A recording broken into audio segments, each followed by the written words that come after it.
All right, here we go. Another afternoon ride. So I know that with this video, toward the end, I'm going to, for some reason this camera sometimes will just randomly stop the recording and start a new one. I don't know why it does that. I don't love that about this camera. I guess it's worse, like it could be worse. It could just stop and not start recording again, you know? That would be worse. Um, but for what it is, I think it was a $75 camera. Um, I guess I can't complain too much. What is shocking is that this thing actually has a touch screen on the back. I mean, it's not accessible when I'm riding because it's inside of a little waterproof case, which came with it. It came with a ton of accessories. Any possible little thing that you can think of that you would need for mounting a camera to any other thing, this thing came with, which is wild. Anyway,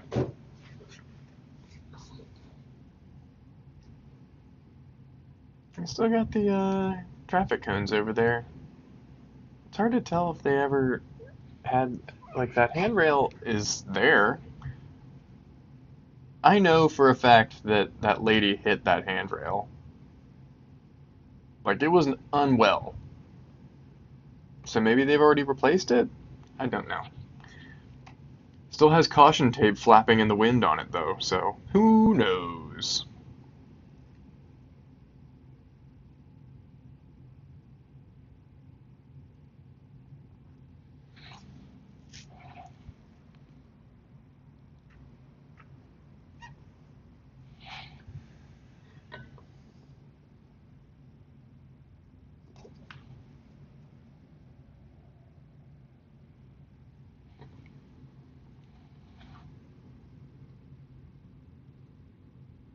I don't really know what to add. You know, it's just a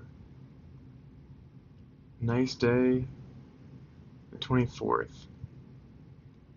I don't remember what this was temperature wise. I will tell you, I sort of, I don't know if luck is the right word.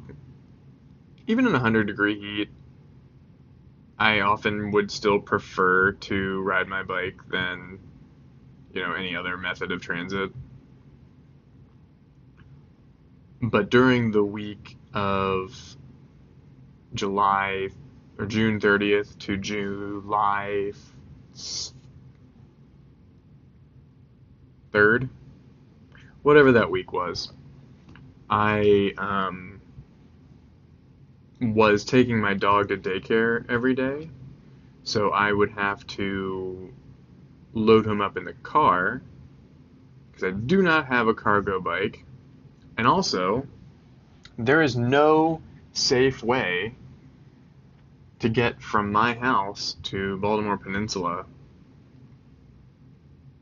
in any kind of, really at all. There's really no safe way at all on a bike.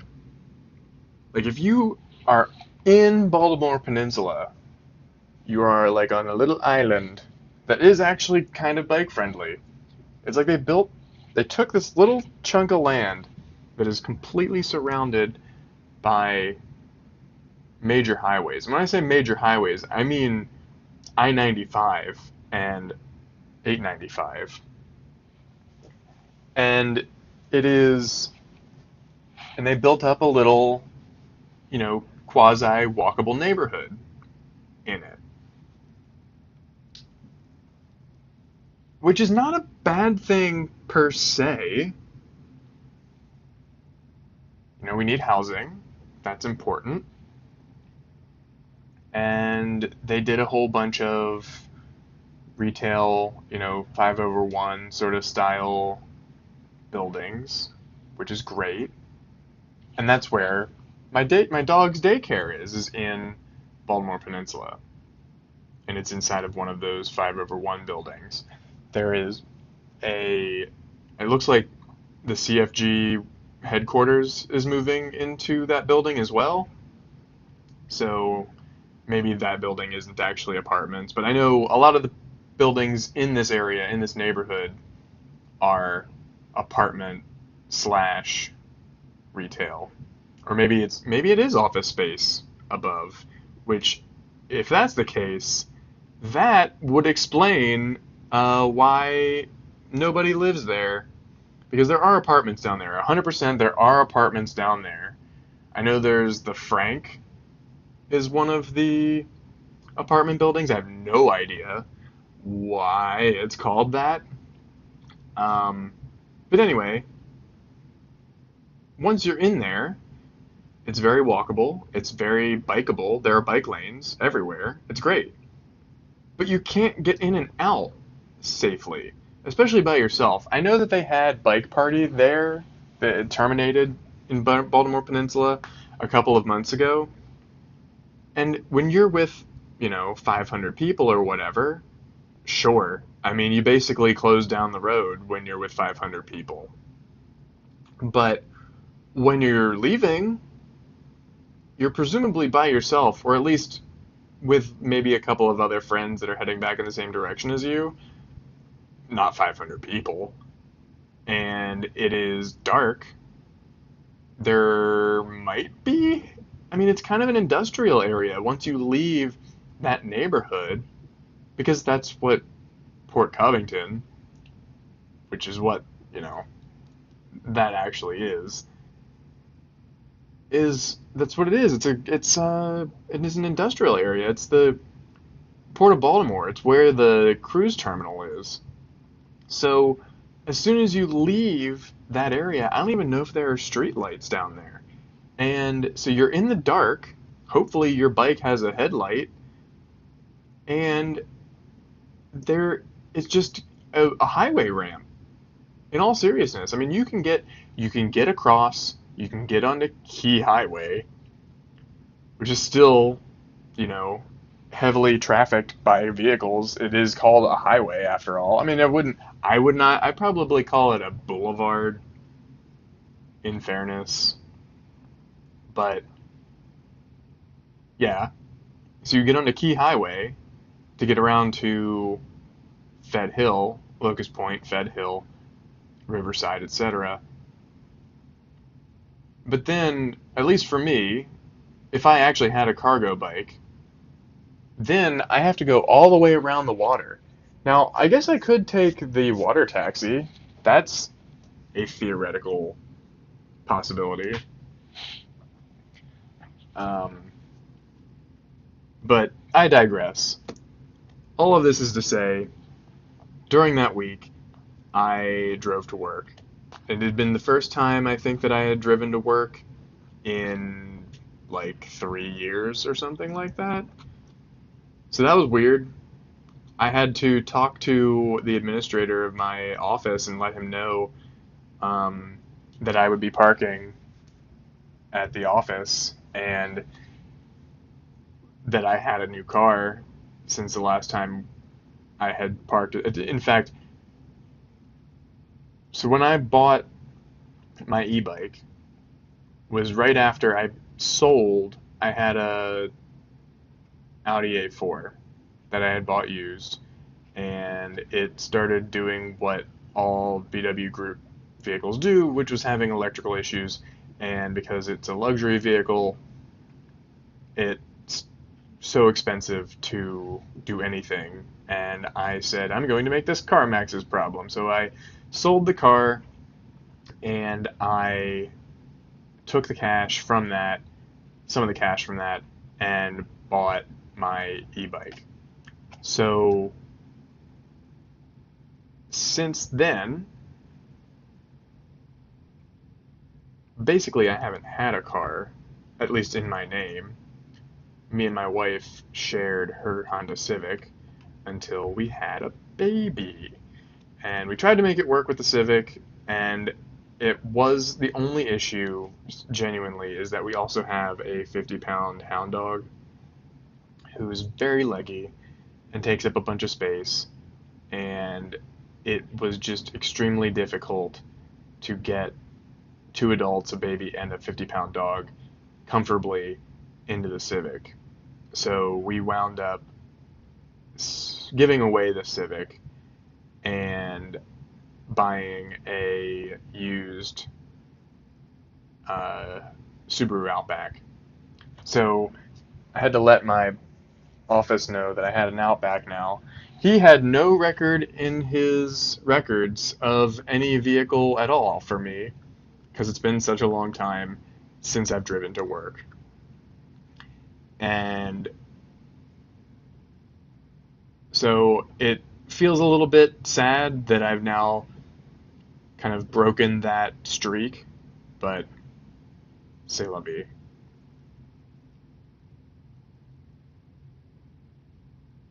In other news, um, as you've noticed, I am speaking to you from the future.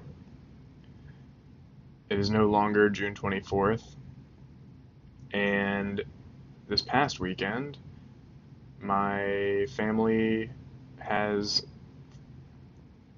done a bunch of paperwork that will eventually lead to us moving.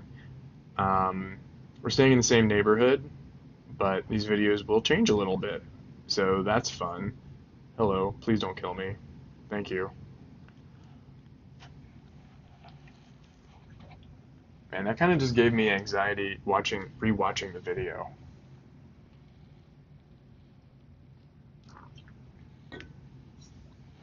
Actually, you know what? This this day may have been this may have been the first day that I saw the tall ships. I can't remember.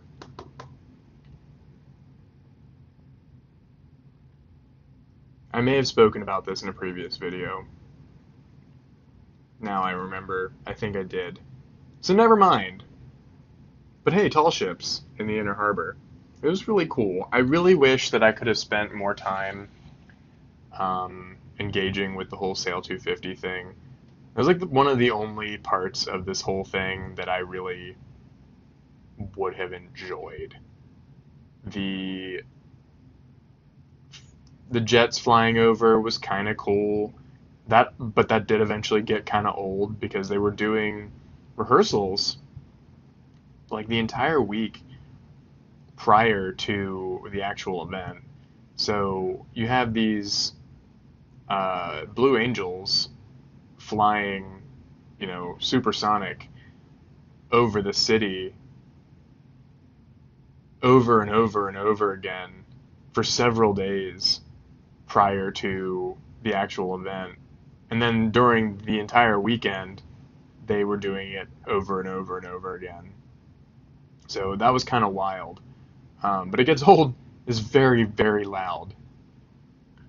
Um, but that whole thing was really cool, and I wish that I could have had time to engage with that more.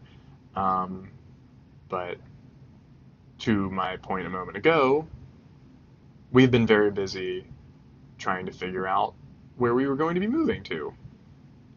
So now that that is finally settled, um, I'm hoping that we will have more free time or just mental bandwidth to do things besides.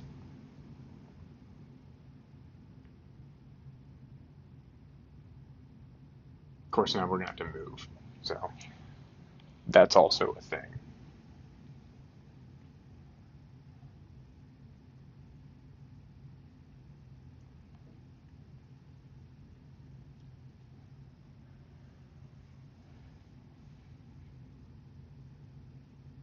Something that I think is worth talking about is, again, the fact that I've been doing this commute for 3 years. And the reason that I go the ways that I go is because over time I've learned of the places that I can ride where it actually feels safer, where I'm not being like pushed up the road by some car driver. So a lot of the paths that I'm taking or the streets that I'm taking are not like the official places that the city would have you go if you just followed like the ways that they say that are quote unquote bike paths. So, for instance, I think the official way, if you're going east to west, is on Lombard Street. And for some sections of that, it's okay. But for some other sections of that, it's actually kind of scary. So I think what I may need to do is for a couple of these videos, actually take the ways that I did this when I first started doing it. I'm not sure how I'm going to feel about that, but we'll have to take that adventure as it comes. The way to work is not horrible, though riding in the bike bus lane on Lombard Street is not pleasant. There are definitely sections of that where I have had really bad experiences. Um, the way home, so I don't know what the way that they would say you should go is. I don't think it's Pratt Street all the way. That would be crazy. I never did that. But I'm gonna have to, maybe I have to do some looking into that. See what the actual routes are that the city, I guess, would recommend, or that they would say is the correct way to get across town east-west. Because there's really no good paths east-west, at least this far south. I mean, I guess there's Monument Street, but that's above downtown. And what are you going to do if you're trying to get, I mean, isn't the whole point here that we need to have some kind of system of transportation that gets us to the places that we need to go, not just like arbitrary places that they have decided are good enough for the people that are using bicycles or whatever. So, anyway,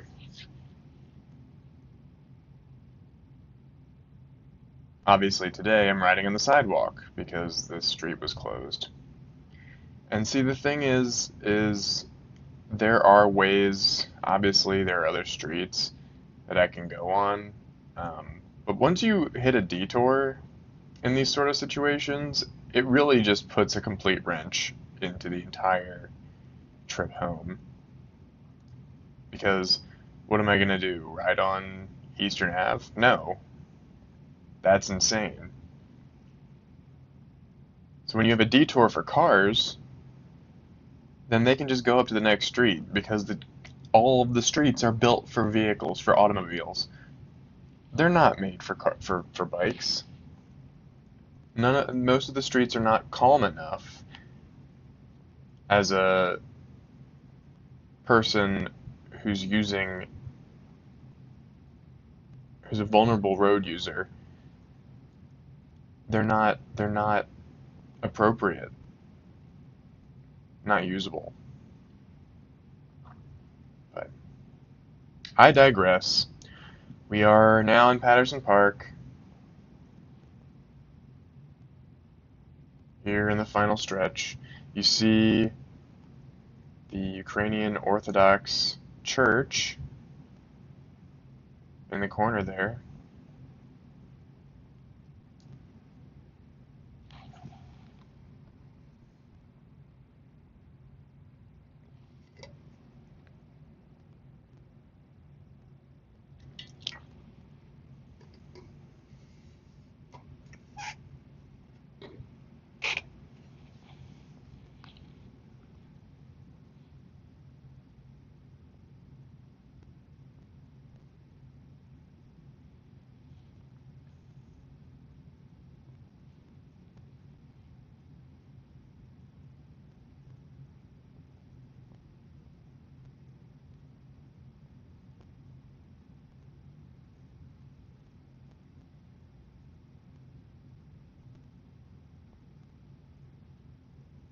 Most dogs, it seems like, don't really care about me when I'm riding my bike, but there have been a couple of instances in the last maybe, I don't know, month where a dog has like lunged at me when I was riding by.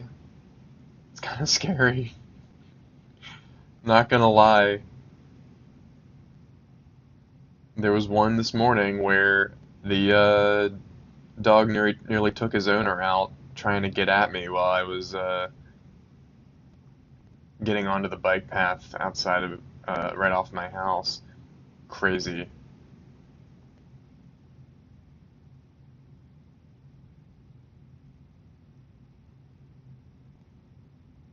Yeah, so here's a new direction that y'all haven't seen before. We're gonna take a trip up Linwood, because the way I figure it, what else am I doing? I forgot that I did this.